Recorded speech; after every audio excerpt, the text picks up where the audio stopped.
So hello guys, welcome back to India's best YouTube channel for IT JEE Chemistry Advanced, and here I am with lecture number 7 of redox and equivalent concept, and this will be the problem solving lecture. Actually we will solve some advanced level problems based on these topics.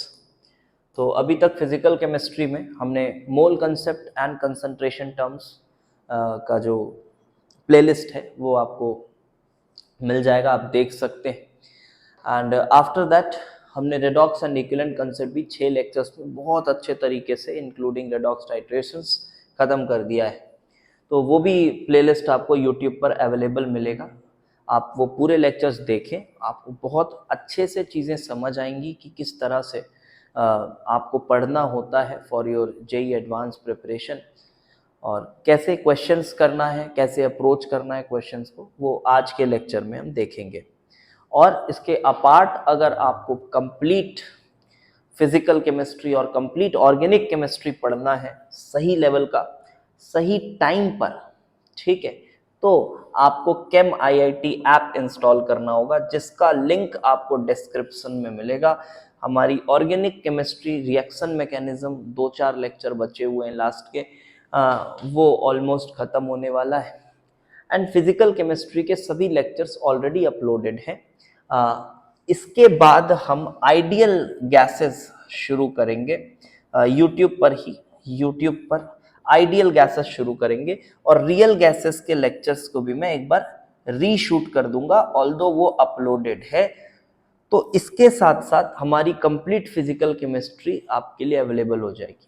अभी आप चाहें तो redox खत्म हो चुका है, तो बिल्कुल right time to get complete physical chemistry course and study the other chapters properly, ठीक है। तो चलो ठीक है, आज एक्चुअली प्रॉब्लम सॉल्विंग लेक्चर है ये, कुछ एडवांस प्रॉब्लम लेंगे from the book Neeraj Kumar.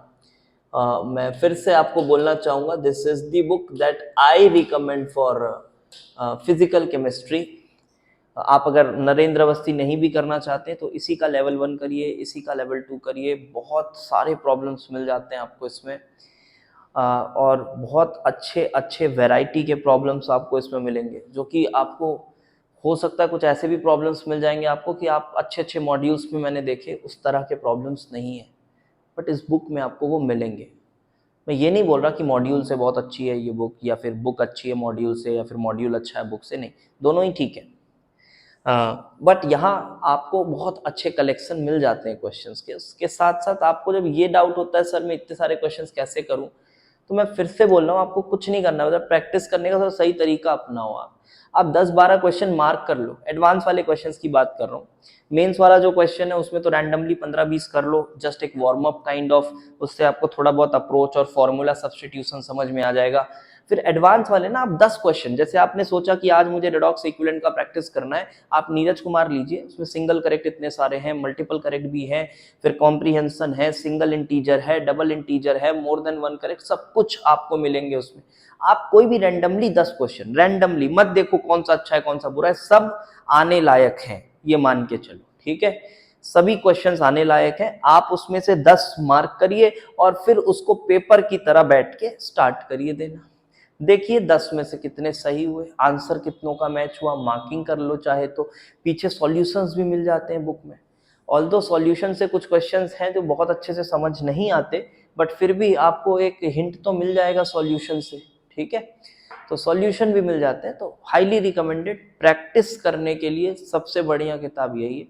इधर उधर कुछ मत देखो, इसी को समझ के करोगे हो जाएगा। मैं ये नहीं बोल रहा इसके क्वेश्चंस रट लो तो हो जाएगा, ऐसा नहीं बोल रहा भाई, समझ के इसके प्रॉब्लम्स करें।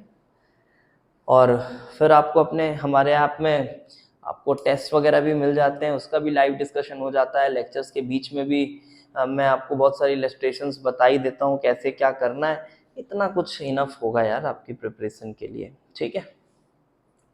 चलो तो आज शुरू करते हैं, कुछ प्रॉब्लम्स लेते हैं। ये बुक का पीडीएफ मैंने खोला हुआ इधर, तो थोड़ा सा मैं आपको ये कहना चाहूँगा कि हो सकता है मेरे से अगर कोई कैलकुलेशन एरर वेरर हो जाए, पहली बार सॉल्व कर रहा हूँ, सॉल्व पहले से नहीं करा इसको, तो कैलकुलेशन वगैरह एरर हो जाए तो आप थोड़ा सा कंसिडर कर लीजिएगा उसको।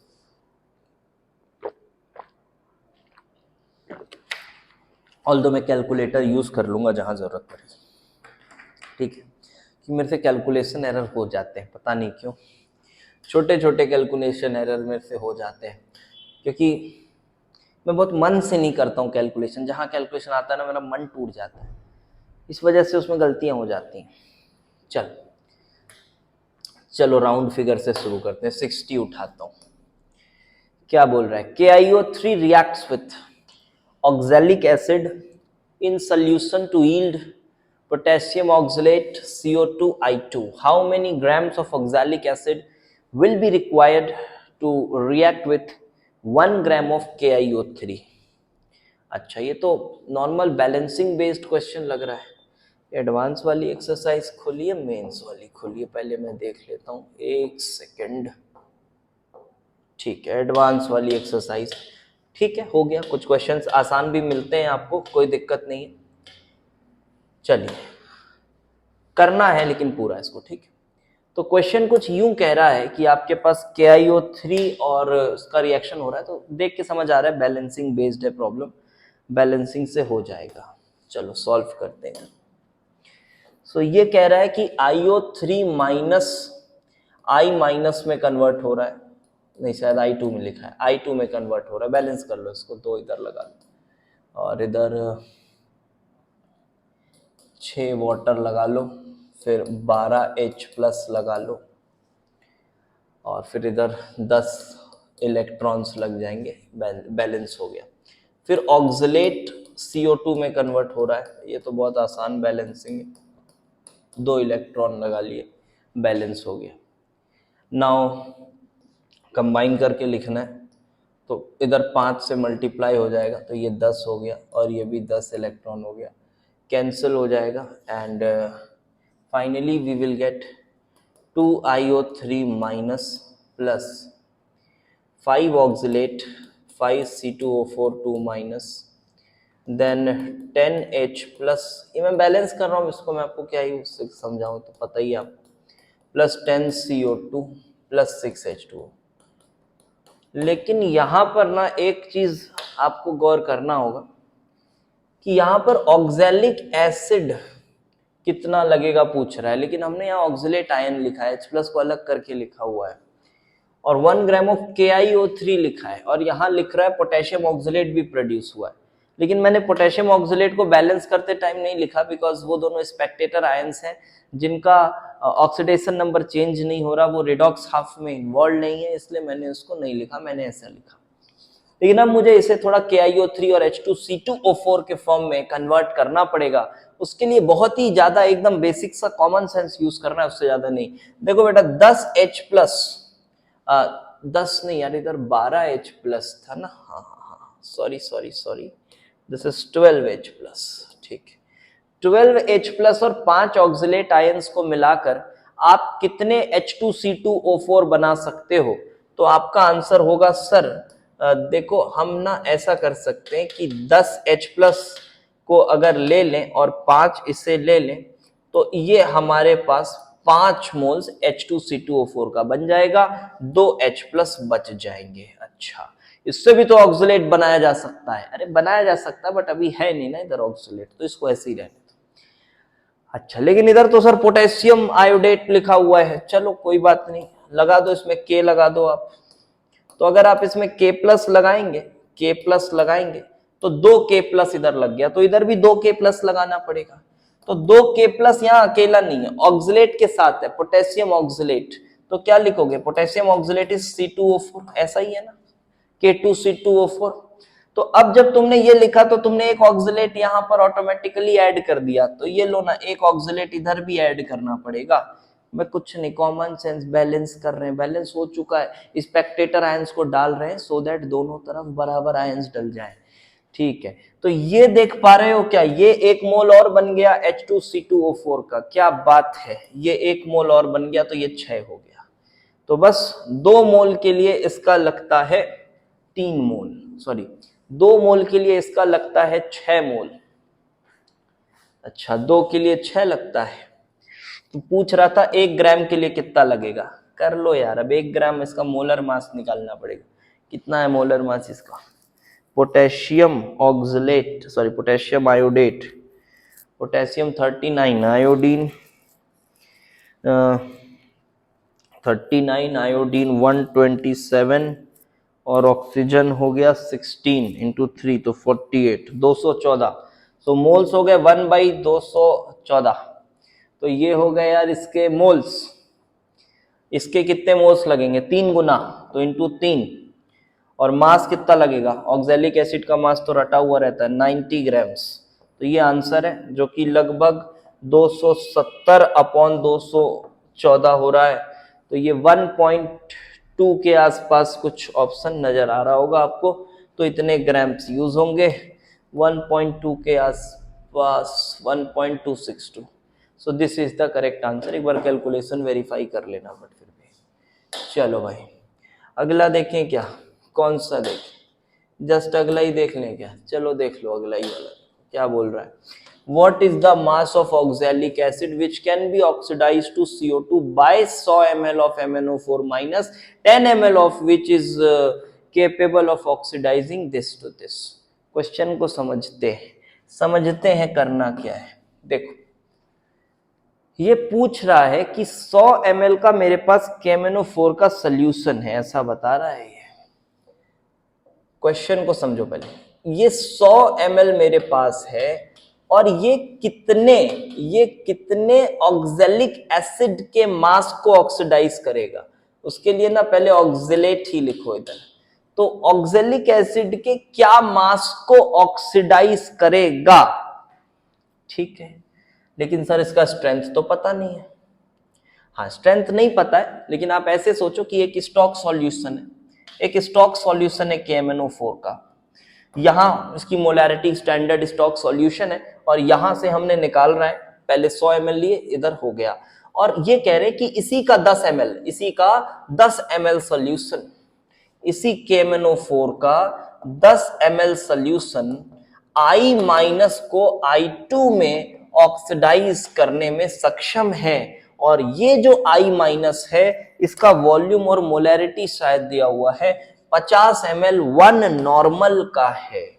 अच्छा 50 ml 1 नॉर्मल का है, इसका मतलब 50 मिली इक्विवेलेंट्स इसके हैं। तो 10 ml में भी इसके 50 मिली इक्विवेलेंट होंगे। ये कन्वर्ट हो रहा है Mn+2 में, Mn+2 में। एसिडिक मीडियम कैसे मान लिए सर, अरे बेसिक मीडियम होता तो I2 ना IO3- में कन्वर्ट हो जाता, इसलिए मैं मान के चल रहा हूं कि एसिडिक मीडियम ही होगा, एसिडिक मीडियम ही होगा। तो 50 मिली इक्विवेलेंट इसके हैं तो इसके भी 50 मिली इक्विवेलेंट 10 ml है। तो बेटा ऐसा लिखूंगा 10 ml into n factor 5 into molarity, molarity into n factor is normality into volume is milli equivalent, volume in milliliter is equals to 50। तो क्या मोलैरिटी आ गई इसकी, अरे जी सर आ गई, मोलैरिटी 1 मोलर आ गई। ओ वाओ, इसकी मोलैरिटी आ गई 1 मोलर। तो ये ऑक्सलेट आयन को का क्या मास होगा, देख लो अब यार। अब ऑक्सलेट ऑक्सीडाइज होता है तो इसका एन फैक्टर कितना होता है, ये +3 से +4 जाता है, तो पता ही है आपको इसका एन फैक्टर 2 होता है, ठीक।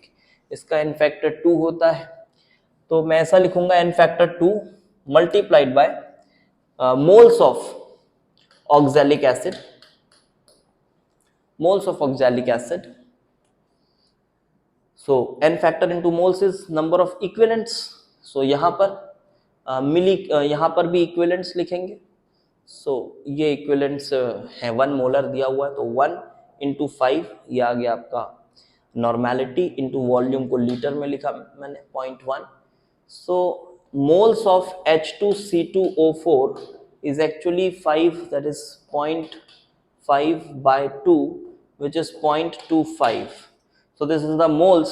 और चाहिए था मास, तो मास है 0.25 मतलब 1/, देखो ऐसी गलतियां कर देता हूं, आप लोग ना करें, ठीक है। मैं बहुत कैजुअली कर देता हूं, कैलकुलेशन इसलिए हो जाती है, आप बहुत फोकस के साथ करें, आप स्टूडेंट हैं, आप नहीं अफोर्ड कर सकते ये सब गलतियां। मेरा क्या, एक मेरा गलतियां होंगी देखूंगा मैं, फिर मैं मिटा के सही करूंगा। आपको ऐसी आदत नहीं होनी चाहिए, ठीक है, क्योंकि आजकल कैलकुलेशन से डिसाइड हो रहा है। बहुत दुख की बात है, बट कैलकुलेटिव क्वेश्चंस भी आपके रिजल्ट को बहुत इन्फ्लुएंस कर देते हैं। मानता हूं बड़ी दुख की बात है, ऐसा नहीं होना चाहिए, ठीक है। बहुत hi fi calculation based questions नहीं होने चाहिए पेपर में, जो आजकल हो रहे हैं पिछले 2 साल से।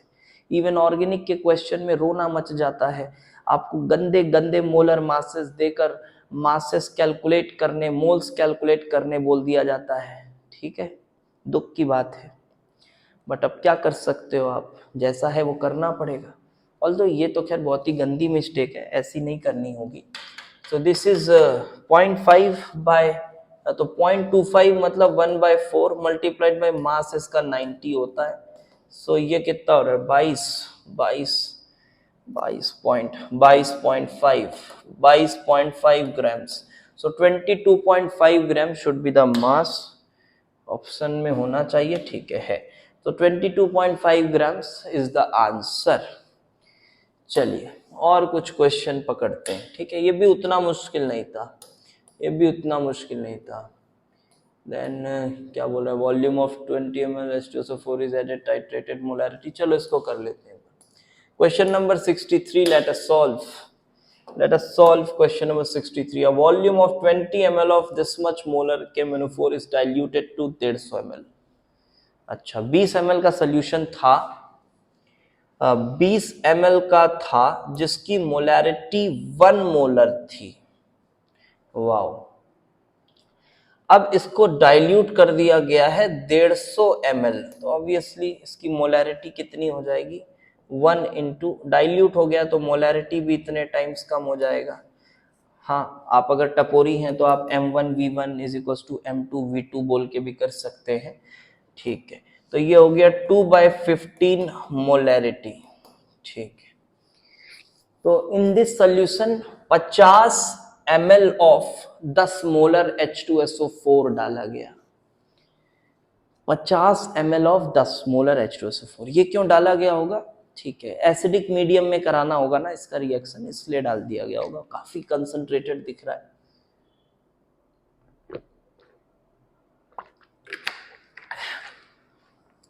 तो जब हमने 50 ml ऑफ 10 मोलर H2SO4 डाला होगा इसमें, तो इससे KMnO4 की मोलैरिटी में फर्क पड़ेगा क्या? ऑब्वियसली पड़ेगा, क्योंकि अब इसकी वॉल्यूम बढ़ गई ना। 150 ml में ये मोलैरिटी था, तो अब ये 200 ml हो गया, लेकिन मोल्स ऑफ KMnO4 तो आए नहीं एक्स्ट्रा, क्योंकि आप तो H2SO4 डाल रहे हो। 50 ml डाले तो वॉल्यूम बढ़ गया सोल्यूशन का, बट KMnO4 के मोल्स नहीं बढ़े, तो ऑब्वियस सी बात है कि मोलैरिटी भी कम हो जाएगी। कितनी हो जाएगी, 2/15। अब ये 150 था, 200 कर दिया गया, कम हो गई मोलैरिटी, कितनी हो गई, 15 गया, ये हो गई 0.1 मोलैरिटी। मतलब ये सब तामझाम करने के बाद हमें जो KMnO4 का सोल्यूशन मिला है, जिसमें एसिड भी है ना, KMnO4 का जो एसिडिफाइड सॉल्यूशन मिला है, इसमें KMnO4 की मोलैरिटी 0.1 मोलर है। हाँ, एसिड की मोलैरिटी भी कम हो जाएगी भाई, 10 मोलर से थोड़ा कम हो जाएगा, क्योंकि 150 ml उसका वॉल्यूम बढ़ा है, बट उसकी मोलैरिटी से हमें कोई काम है नहीं, ऐसा सामने पढ़ के समझ आ रहा है। अब 25 ml of this mixture is titrated with, भाई प्रोसेस को समझना, जो मैं डब्बे बना बना के बता रहा हूं कि क्या है, किससे क्या निकाले, क्या किए, ये समझना ज्यादा जरूरी। इसीलिए क्वेश्चन सॉल्व वाली वीडियो बना रहा हूं मैं, इसलिए नहीं कि आपको 5 क्वेश्चन के आंसर निकाल के दिखा दूंगा, उससे कोई बहादुरी हो जाएगी, वो नहीं। थोड़ा सा समझिए किसमें क्या डाल के क्या निकाल रहे हैं, नंबर्स के थ्रू समझ रहे हैं बस उसको, और कुछ नहीं। 25 ml ऑफ दिस मिक्सचर, इससे निकाल ले 25 ml, तो ये तेरे पास है 25 ml ऑफ 0.1 मोलर। अच्छा, ठीक है, is titrated with 20 ml of ferrous oxalate. अब सोचो बेटा, 20 ml ऑफ फेरस ऑक्सिलेट के साथ इसको टाइट्रेट करोगे, 20 ml फेरस ऑक्सिलेट, तो यही सॉल्व कर देता हूं यार, क्योंकि आपको फेरस ऑक्सिलेट का एन फैक्टर याद होगा। फेरस फेरिक में जाता है, फेरस फॉर्मूला गड़बड़ लिख दिया क्या मैंने? हाँ, तो फेरस फेरिक में जाता है तो एक का चेंज होता है इसमें। अगर आपने लेक्चर्स देखा है तो ये आपको रटा होगा कि इसका एन फैक्टर तो 3 होता है। चलिए, इसका एन फैक्टर 3 होता है, मान लिए एन फैक्टर 3। मोलैरिटी बतानी है। अरे हो गया ना, इसके इक्विवेलेंट्स बराबर होंगे। तो क्या मैं ऐसा लिख सकता हूं यही 25 ml, तो 25 into 0.1 molar into 5, 25 into 0.1 molar into 5, the n factor of KMnO4 is equal to 20 into ferrous oxalate is 3 is the n factor, so 20 into 3 into molarity, ऐसा ही कुछ होगा और यही मोलारिटी मुझे चाहिए। क्या बात है, निकाल लो यार। ये हो गया 125, 5 से काटो इसको, 5 से कट गया, तो ये आ रहा है 5 इंटू 5 25, 2.5, 2.5 बाय 12, 2.5 बाय 12 ऐसा कुछ आ रहा है, जो कि 25 बाय 120 है। 5 से ले डूबो इसको, तो ये होगा 5 बाय कितना हो रहा है यार, 24 है क्या? ठीक है, 5 बाय 24, 5 बाय 24 मतलब 0.2 के आसपास कुछ, हाँ 0.208 ये होना चाहिए आंसर। कैलकुलेशन एक बार वेरीफाई कर लेना, ऑल दो कॉन्सेप्ट आपको समझ आ गया होगा। ऐसे सस्ते सवाल हैं देखो तो, अगर ये बहुत मुश्किल नहीं है, बट हाँ एडवांस में PYQs में भी आपको इस तरह के सवाल मिल जाएंगे देखने को, तो बिल्कुल take it seriously and solve properly. चलिए ठीक है, आगे बढ़ें, क्या कुछ और क्वेश्चंस उठाएं? 63 कुछ और दिख रहा है क्या?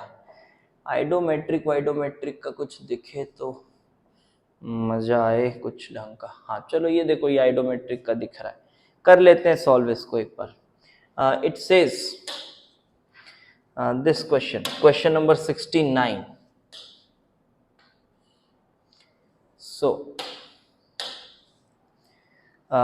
what volume of 0.4 molar hypo would be required to react with iodine liberated by adding excess Ki to 50 ml of this much?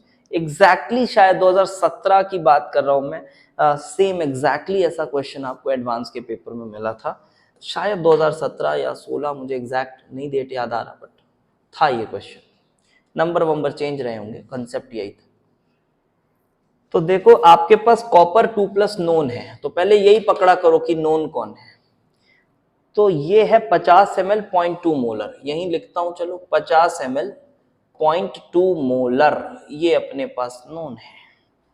इसमें एक्सेस में Ki डाल दिया गया है, वाह, I माइनस डाल दिया गया है, होगा क्या, I2 बनेगा, बनेगा इससे I2 और कॉपर +1 में चला जाता है, क्यूप्रस में कन्वर्ट हो जाता है, पता होना चाहिए। ठीक है, सो नाउ इसका क्या वॉल्यूम रिक्वायर्ड होगा? देखो इसके इक्विवेलेंट को देखो ध्यान से, तो n फैक्टर 1 है ना, अगर आप इसको कॉपर +2 को कॉपर में कन्वर्ट कर दोगे गड़बड़ हो जाएगी बात, क्यूप्रस में कन्वर्ट होता है क्यूप्रिक से, तो n फैक्टर 1 होगा। तो इसके मिली इक्विवेलेंट कितने आए, 50 इंटू 0.2, 50 इंटू 0.2 इंटू 1, ये इसके मिली इक्विवेलेंट हुए, और इससे जो I2 निकलेगा उसके भी इक्विवेलेंट्स तो इतने ही होंगे, है ना। अब ये कितना हो रहा है यार, 50 into this is 5 into 0.2 into 10 milli equivalent, तो ये हो गया 10 मिली इक्विवेलेंट हो गया, शायद ये हो गया 10 मिली इक्विवेलेंट, गड़बड़ तो नहीं है भाई कुछ, ठीक है 10 मिली इक्विवेलेंट सही है।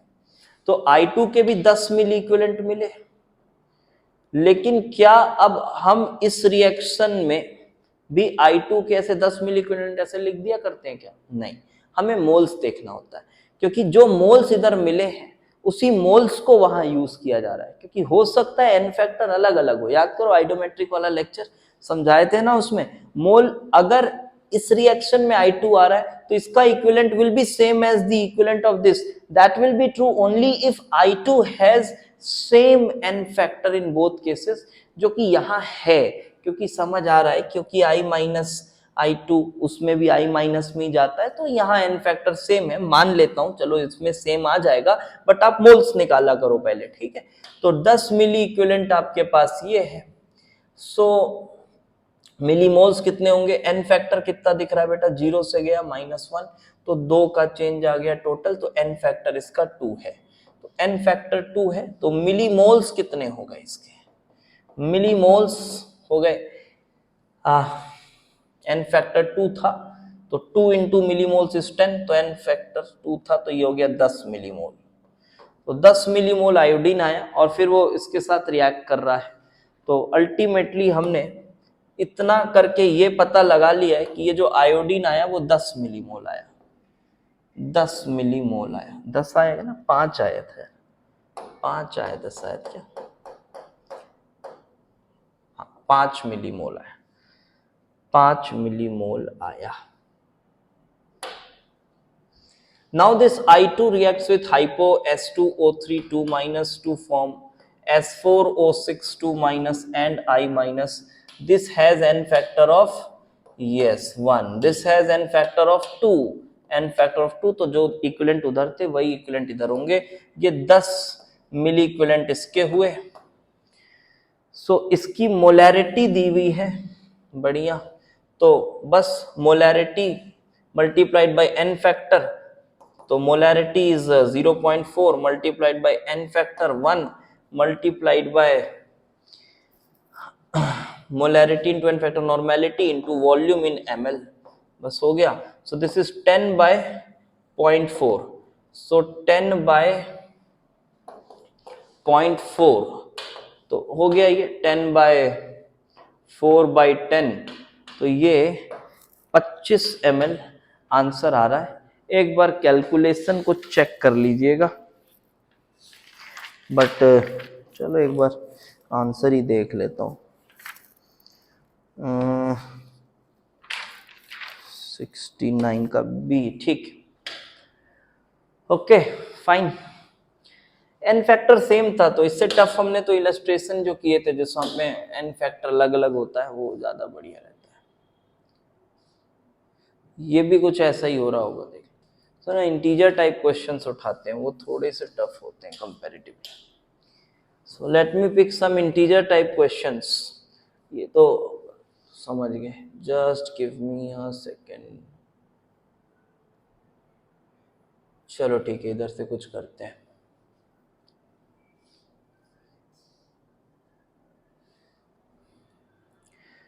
क्वेश्चन नंबर 16 उठाओ, क्या बोल रहा है। 1 gram of commercial AgNO3 is dissolved in 50 ml water. पहले पॉज करके खुद से ट्राई करोगे।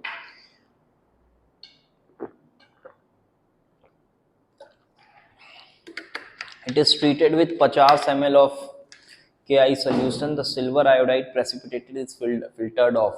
बढ़िया। Excess of Ki is titrated with m/10 KiO3 solution in the presence of 6 molar HCl till all iodide are converted into ICl. It requires 50 ml of m/10 KiO3 solution. 20 ml of the same stock solution of Ki requires 30 ml of, ये बढ़िया question है, percentage of AgNO3 in the sample. This is a good question. चलो ये करते हैं थोड़ा, ये मजा आएगा, ठीक है। पहले तो क्वेश्चन पढ़ के फीलिंग आ जाना चाहिए कि पूछ क्या रहा है, और फिर मैं आपको आइडिया देता हूँ इसमें करेंगे क्या। पहले मैं क्वेश्चन में खुद समझ लूँ, थोड़ा बहुत तो समझ आ गया है। ये कुछ ऐसा कह रहा है, मैं यहीं पे बनाता हूँ, पहले क्वेश्चन का आउटलाइन बनाते हैं। देखो देखो, ये कह रहा है कि आपने ऐसा पानी लिया है और उसमें 50 ml था पानी आपके पास, और इस 50 ml पानी में आपने 1 ग्राम थोड़ा सा AgNO3 डाला है। बट मजे की बात यह है कि वो कमर्शियल AgNO3 है। कमर्शियल AgNO3 में गंदगियां तो होंगी, तो 1 ग्राम AgNO3 आपने मान के डाला है, बट उसमें कुछ इम्प्योरिटीज भी हो सकती है। सर हमको कैसे पता होगा कमर्शियल पढ़ के कि इम्प्योरिटीज है? अरे लास्ट में वही चीज पूछा है ना, उससे आइडिया आ रहा है। देख, percentage of AgNO3 in the sample, मतलब इस 1 ग्राम में कुछ AgNO3 है और कुछ इम्प्योरिटीज है। ठीक है, अब it is treated with 50 ml of KI solution. अब 50 ml KI का सोल्यूशन डाला गया। अब फिर लगता है यार 50 ml KI डाला गया है, अब ये इसमें कितना AgNO3 है, अब कैसे पता चलेगा कि क्या हुआ है? तो यहाँ बताया गया है कि देखो सिल्वर आयोडाइड बना। अरे वो तो हमको भी पता है सर, बनेगा ही। फिर बोला गया excess of KI is titrated, मतलब ये जो आप डाल रहे हैं 50 ml KI, वो थोड़ा ज्यादा है। ज्यादा है मतलब उसमें I माइनस के जो मोल्स हैं वो इस 1 ग्राम AgNO3 50 ml में जितने Ag प्लस के मोल्स हैं उससे ज्यादा है। मतलब थोड़ा सा कंसंट्रेटेड होगा ये I माइनस का सोल्यूशन। 50 ml है लेकिन इससे थोड़ा ज्यादा I माइनस है उसमें, इसीलिए थोड़ा बहुत AgI बनेगा, प्रेसिपिटेट हो जाएगा। थोड़ा सा AgI बनेगा, प्रेसिपिटेट हो जाएगा, फिल्टर कर दिया जाएगा, एंड देन फिर बोला जा रहा है कि जो अब एक्सेस, याद है बैक टाइट्रेशन लास्ट में पढ़ाया था, काइंड ऑफ वैसा ही सीन है। एक्सेस में डाल दिया, देखो देखो देखो, एक्सेस में डाल दिया, और फिर उसको उसी सॉल्यूशन को टाइट्रेट कर रहे हैं बचा खुचा I माइनस पता करने के लिए विथ M/10 KiO3। अब I माइनस और IO3 माइनस का कुछ रिएक्शन हो रहा होगा, मोस्ट प्रोबेबली ये कॉम प्रोपोर्शनेशन होके I2 बन रहा होगा। दिया नहीं है रिएक्शन, बट ये मान लो ऐसा ही होगा। टिल ऑल दी, अच्छा लिखा है I2 नहीं हो रहा है यहाँ पर, ये ICl में कन्वर्ट हो रहा है। वाह, it requires 50 ml of this, इसका अमाउंट बता दिया है, मोलैरिटी भी बता दिया है। अच्छा, मतलब बचा खुचा I माइनस तो निकल जाएगा। यस यस, स्टैंडर्ड सोल्यूशन है ना, और 50 ml लग रहा है तो इसकी मिली इक्विवेलेंट मिल जाएगी। एन फैक्टर पता ही है क्योंकि ICl में कन्वर्ट हो रहा है। ठीक है, तो आइडिया तो समझ आ रहा है। फिर बोल रहा है 20 ml of the same stock solution requires 30 ml of this under similar condition. अब ये स्टॉक सॉल्यूशन किसकी बात हो रही है पता है? KI का स्टॉक। KI का स्टॉक मतलब ये वाला नहीं, ये जो 50 ml आपने जिस स्टॉक से निकाल के डाला, समझ रहे हो? KI का ये जो स्टॉक है जहां से तुमने वो 50 ml निकाल के इसमें डाला, उसकी ओरिजिनल कंसंट्रेशन जो रही होगी उसमें निकाल के जो इसमें डाला, वो इतने ml KiO3 ले रहा है। अच्छा अच्छा अच्छा अच्छा, देखो देखो समझ में आ रही है बात। वो उसका 20 ml अगर आपने निकाला तो वो 30 ml ऑफ इस इतना ले रहा है। मतलब हमें इससे क्या मिलेगा पता है? ओरिजिनल स्टॉक जो था KI का उसका कंसंट्रेशन मिल जाएगा इससे, समझ रहे हो? इसका कंसंट्रेशन मिल जाएगा, 50 ml वाले का क्या कंसंट्रेशन था वो मिल जाएगा। और ये क्या मिला? लेफ्ट वाले का तो मिल ही गया क्योंकि इसका भी स्टैंडर्ड आपको बता दिया गया है। लेफ्ट कितना होगा वो भी मिल जाएगा इससे। तो तुमने मान लो 10 मोल डाले, तुम्हें पता चल गया कि 4 मोल बचे हैं, तो AgNO3 के साथ कितने मोल रिएक्ट किए वो भी मिल जाएगा ना। और अगर AgNO3 के साथ जितने मोल रिएक्ट करेंगे वो मिल गया, तो AgNO3 के कितने मोल हैं वो मिल जाएगा, और वो मिल जाएगा तो फिर आपको परसेंटेज AgNO3 पता चल जाएगी। कंसेप्ट तो बता दिया है यार, कर लेना सॉल्व, क्या करें। कंसेप्ट तो यही, कर लें सॉल्व। चलो एक कर ही देते हैं, इसको देख लेंगे इसका आंसर वांसर। चलो, तो क्वेश्चन तो समझ आ गया।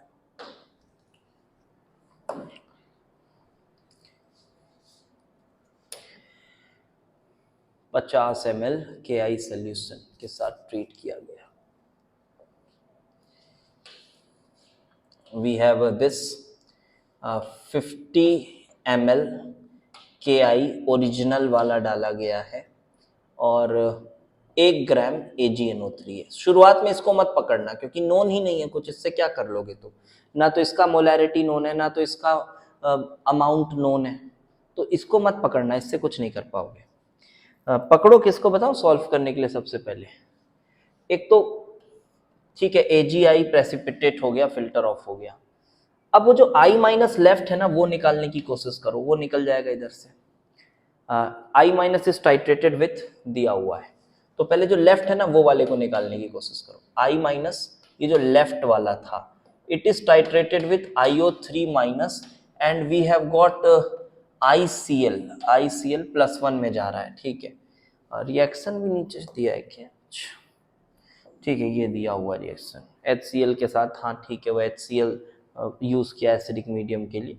मैं अभी नॉर्मल एन फैक्टर इसका निकालूंगा और IO3 माइनस का जो स्टैंडर्ड दिया हुआ है वो m/10 के साथ यूज किया है, तो 50 ml लगा है इसका, ठीक है। तो इसका 50 ml लगा है 1/10 मोलैरिटी का। तो अगर आप देखो थोड़ा एन फैक्टर, ये +5 है, ये -1 है, बढ़िया ध्यान से देखना, ये +1 है, तो +1 एक बार ऑक्सीडाइज, +1 एक बार रिड्यूस, तो ये तो डिस्प्रोपोर्शनेशन टाइप इसका एन फैक्टर निकलेगा, बट इसका और इसका तो नॉर्मल निकल जाता था ना। तो 5 से 4 1 गया, तो 4 का चेंज, तो इसका एन फैक्टर 4 का। ये -1 से 1 गया, 2 का चेंज, तो इसका एन फैक्टर 2 का, ठीक। तो यहां से फिर इक्विवेलेंट्स को इक्वेट करो, तो milliequivalents of I minus left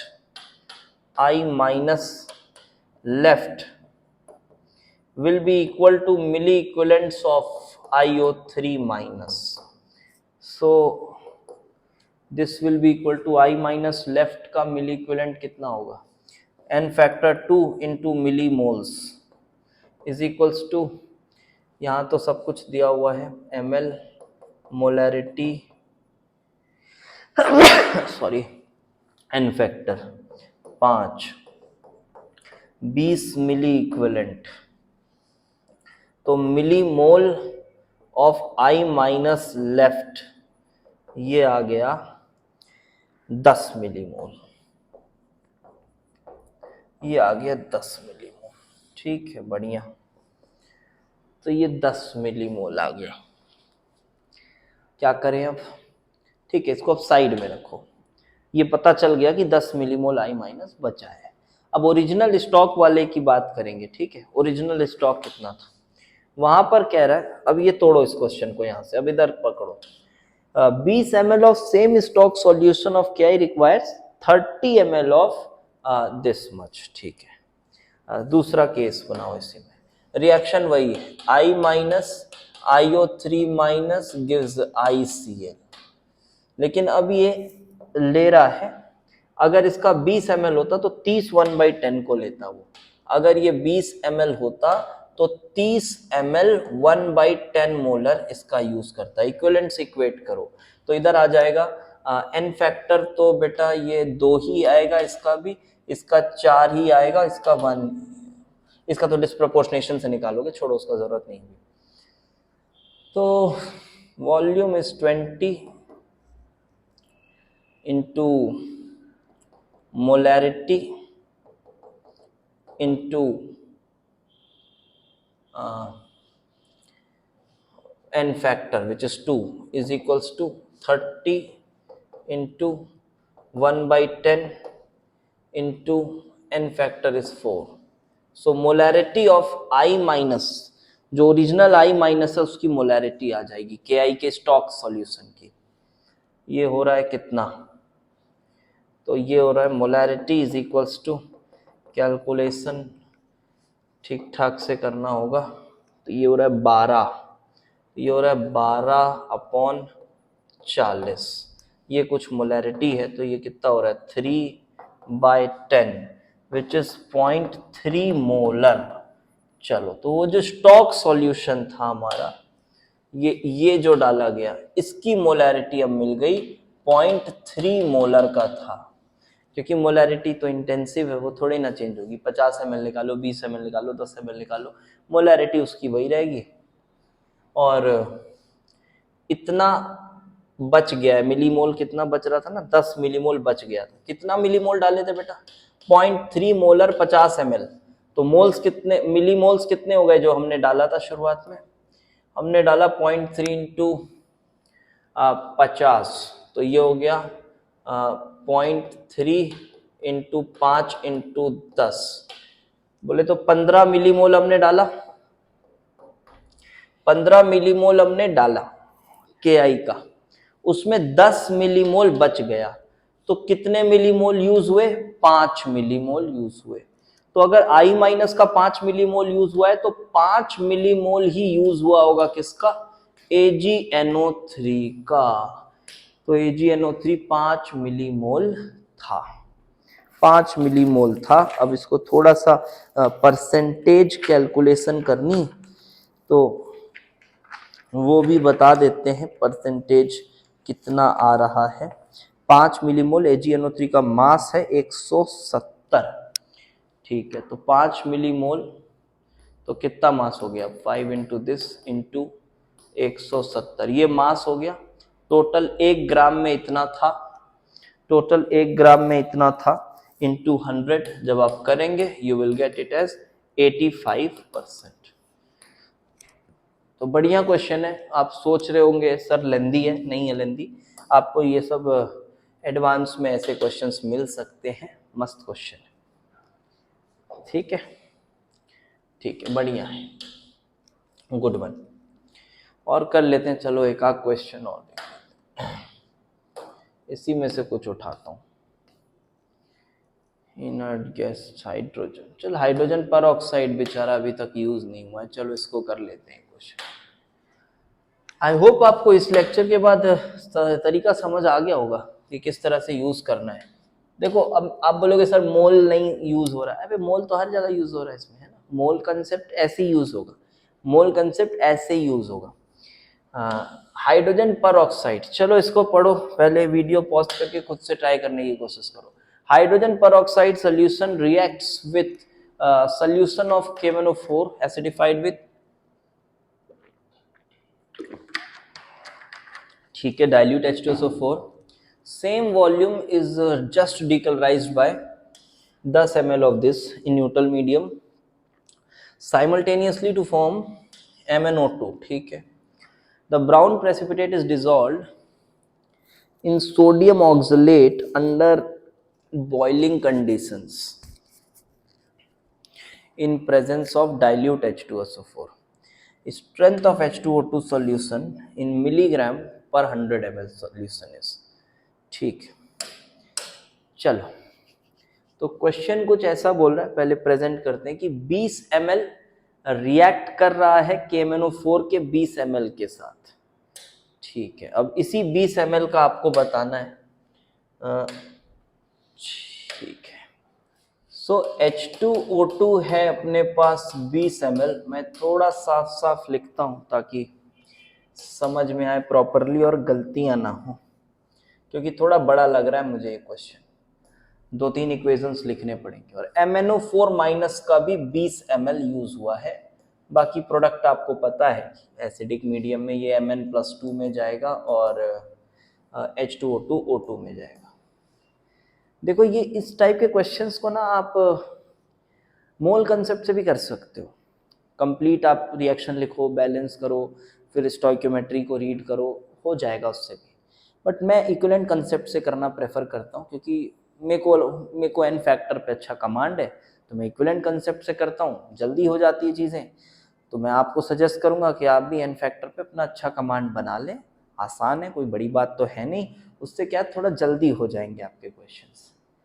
चलिए तो इससे अभी मैं फिलहाल ये लिख रहा हूँ, वाटर वाटर रहेगा फिर बाद में उसको छोड़, इससे तो कुछ कर नहीं पाऊंगा मैं, क्योंकि कोई मेरे को इसमें कोई स्टैंडर्ड तो है नहीं दोनों में से सोल्यूशन, किसी की मोलैरिटी तो पता है नहीं, ये तो ऐसा ही है। अब फिर आगे कह रहा है ये कि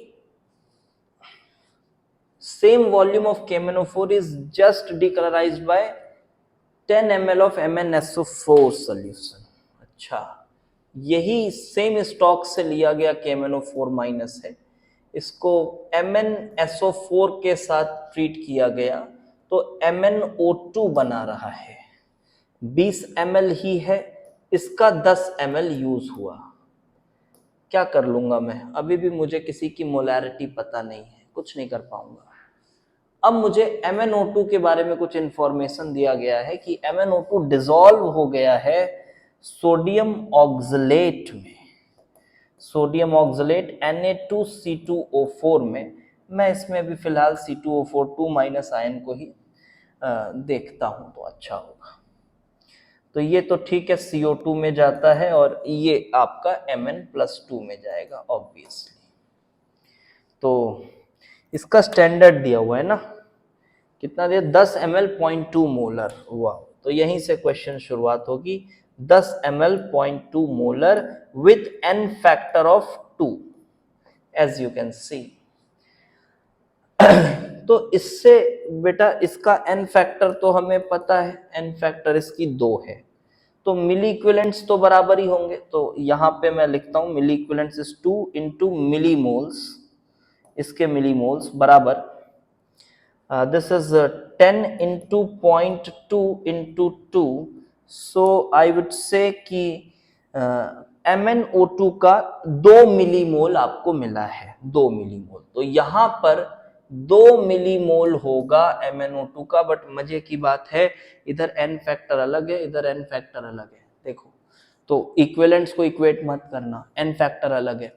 यहां पर दिख रहा है +4 है, ये जा रहा है +7 पर और ये +2 पर, तो ठीक है, बढ़िया बात है। कितना आएगा इधर n फैक्टर, डिस्प्रपोर्शनेशन हो रहा है ना, अगर इस एंगल से देखो तो इधर 3 का चेंज, एक एटम, इधर 2 का चेंज, 3 और 2 मतलब 3 इंटू 2 + 3 + 2 मतलब 6/5। मैं थोड़ा इलेबोरेटेड वे में कर रहा हूँ, ये सब मैं मन में भी कर सकता हूँ, बट अभी कि आप थोड़ा समझ भी पाए इस वजह से 6/5। आप ये मत सोचिएगा कि जैसे मान लो ये क्वेश्चन में कर रहा हूँ, मुझे 9 मिनट लग रहा है, तो सर एक क्वेश्चन में 9 मिनट लग जाएगा तो टाइम बहुत लग जाएगा। नहीं, अरे 9 मिनट इसलिए लग रहा है क्योंकि मैं आपको धीरे धीरे समझा के बोल के कर रहा हूँ, ठीक है। आप खुद से जब करोगे तो नहीं लगेगा इतना टाइम, थोड़ा प्रैक्टिस कर लेना। लेकिन 6/5, इधर उधर की बातें बीच में नहीं करता हूँ तो ज्यादा ठीक रहेगा यार, कैलकुलेशन उसमें गड़बड़ हो जाता है। तो MnO2 मेरे पास n फैक्टर इतना है, मिली मोल्स इतने हैं, तो मिली इक्विवेलेंट्स मिल गए मुझे। इसके मिली इक्विवेलेंट्स कितने हो गए, 2 into 6/5 which is 12/5 milli equivalents. Wow, तो इसके भी उतने ही मिली इक्विवेलेंट होंगे जी सर, 12/5 मिली इक्विवेलेंट्स, ठीक है। तो अब क्या करें, अरे अब यहां से इसकी मोलैरिटी मिल सकती है, देखो, और ये वही मोलैरिटी तो यहां भी रही होगी। क्या मोलैरिटी आ रही है, लेट्स सी। वॉल्यूम पता है तो मिली इक्विवेलेंट्स भी पता है इसकी, तो 12/5 is the milli equivalents. For this I am doing this, is equals to volume which is 20 multiplied by molarity multiplied by the n factor which is 7 से 4 जा रहा है तो 3n factor है, ये कट गया 4 times. So molarity of KMnO4 is actually coming out to be, molarity of KMnO4 is actually coming out to be 1, this is 5, which is 1/25 molar. Yes, indeed, it is 1/25 molar. ये molarity है KMnO4 की। अब इसकी molarity आ गई, लेकिन देखो फिर यहाँ n फैक्टर इसका अलग है, 1/25 मोलैरिटी आई है, तो इसके अब इक्विवेलेंट्स को इक्वेट करके इसका स्ट्रेंथ पता लगाएंगे, ठीक है। मैं थोड़ा फ्रेश पेज में लिख देता, अच्छा इधर जगह इधर ही लिख देता हूँ। देखो 20 ml, इसके लिए बात कर रहा हूँ मैं, 20 ml into molarity is 1/25 into n factor is 5 is equal to the volume multiplied by molarity of H2O2 multiplied by n factor, which is 2. From here I will get the molarity of H2O2. It is coming out to be 1, this is 5, this is 1, this is 4. And now this is 40, this is 40, this is 4, so it is 10.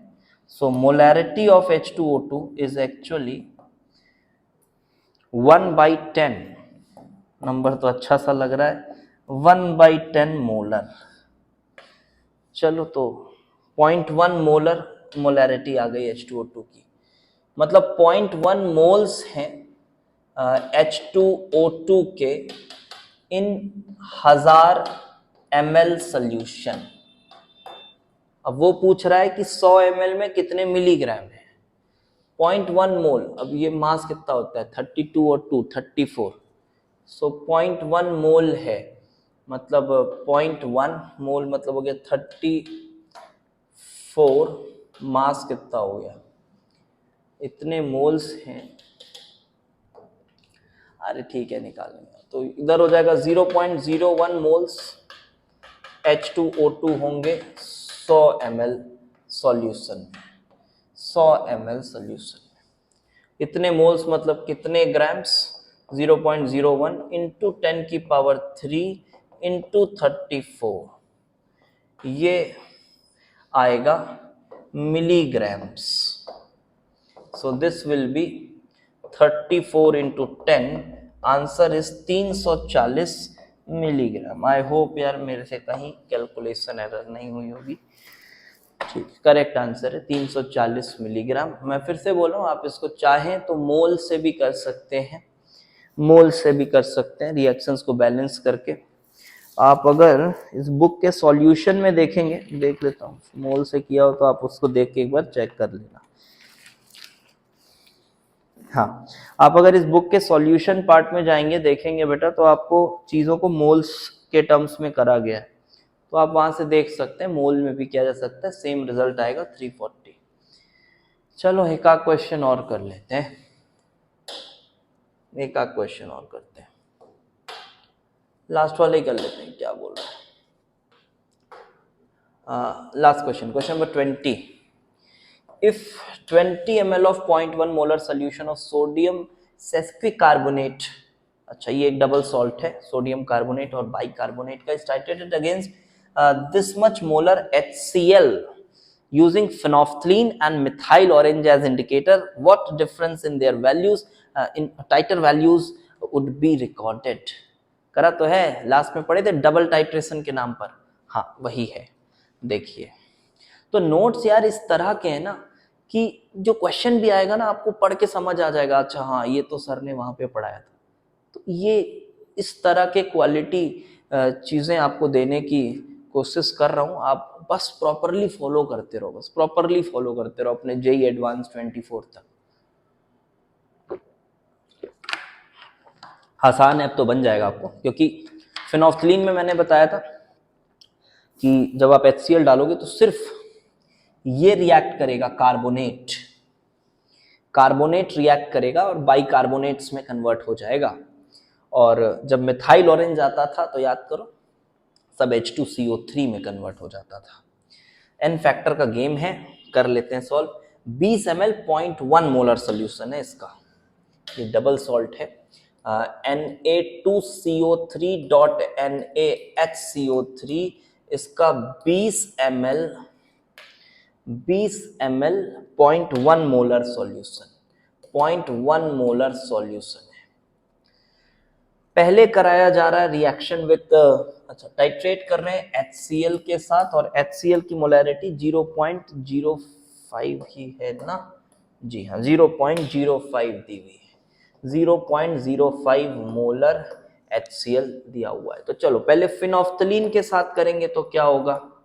देखो phenolphthalein के साथ सिर्फ ये react करेगा, और ये भी क्या बताया था मैंने, H2CO3 में नहीं जाता, N फैक्टर 1 के साथ रिएक्ट करता है ये. ठीक है, सिर्फ HCO3 माइनस में जाएगा.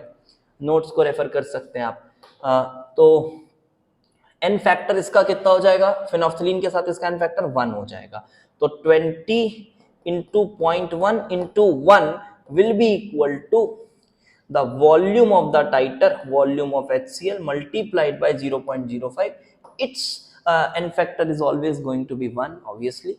So this is with phenolphthalein, but when we will do it with methyl orange, देखो ये क्वेश्चन अगर किसी ने वो डबल टाइट्रेशन के कॉन्सेप्ट को पढ़ा ही नहीं है तो उसको लग सकता है अरे नया सा क्वेश्चन है यार, मस्त क्वेश्चन है, मजा आ गया, लेकिन आप तो पढ़े हुए हो तो आपको थोड़ी ना इसमें कोई परेशानी होगी। मैं ये नहीं कह रहा यार कि बस मैं ही पढ़ा रहा हूँ इस चीज को और कोई नहीं पढ़ा रहा है, ऐसा नहीं, लेकिन अच्छे जगहों पर ये सब नोट्स में पढ़ा दिया जाता है। जैसे आयनिक इक्विलिब्रियम में जो आप मेरे लेक्चर्स देखोगे तो उसमें बहुत सारे मैंने प्रॉब्लम्स कराए हुए हैं बीच बीच में, जिस जिस तरह के प्रॉब्लम आ सकते हैं उस तरह के दो तीन प्रॉब्लम्स करा दिया जाए तो फिर बच्चा क्या जब एग्जाम में क्वेश्चन देखता है तो उसको नया नहीं दिखता, कंफर्टेबल रहता है, तो हो जाती है चीजें। मिथाइल ऑरेंज के साथ बेटा ये भी H2CO3 में गया, ये भी H2CO3 में, इस पार्ट का एन फैक्टर 2, इस पार्ट का एन फैक्टर 1, तो सॉल्ट का एन फैक्टर 3, क्योंकि ये सॉल्ट किसकी तरह एक्ट कर रहा है, HCl, ये एक्ट कर रहा है बेस की तरह, कॉन्जुगेट बेस की तरह एक्ट कर रहा है, 3 H प्लस खा रहा है ये, तो एन फैक्टर 3 होगा। तो 20 ml 3 है एन फैक्टर 0.1 के साथ, this is V of HCl into 0.05, difference बताना था ना इसमें, तो निकाल लेंगे यार, अब तो कैलकुलेट ही करना है कितना ये हो गया तुम्हारा 2, तो इधर वॉल्यूम ऑफ HCl आ गया 2 upon 0.05 which is 2 upon 5 by 100, 200 by 5, तो इधर आ गया अपना ये 20, तो ये हो गया 40 ml इधर आ रहा है, और इधर देख लो तो 6 by 0.05 is equal to volume of HCl, शायद 120 ml आ जाएगा, अब क्या है ना, 3 गुना ही तो है, 120 ml आ जाएगा यहाँ वॉल्यूम ऑफ HCl। तो डिफरेंस बताना था, तो 80 का डिफरेंस है, so answer for this question is 8080। ठीक है, तो इतना ही करते हैं। आई होप आपको अप्रोच वगैरह समझ आ गया होगा, और अब आप बढ़िया से इसका जो भी प्रैक्टिस है अपने तरफ से करिए, और फिर जो टेस्ट अवेलेबल है ऐप पर उसे इंस्टॉल करो, और 2 टेस्ट अभी तक अवेलेबल है, मोल और इक्विवेलेंट के मिलाकर 60 क्वेश्चंस, उसे दें, उसका डिस्कशन हम बहुत जल्दी लाइव सेशन में इस हफ्ते करेंगे। फिर एक एडवांस टेस्ट आपके लिए दिया जाएगा, आप उसको दें, उसका डिस्कशन देखें, that will be more than enough for these 2 chapters. Okay, thanks for watching, do share the videos.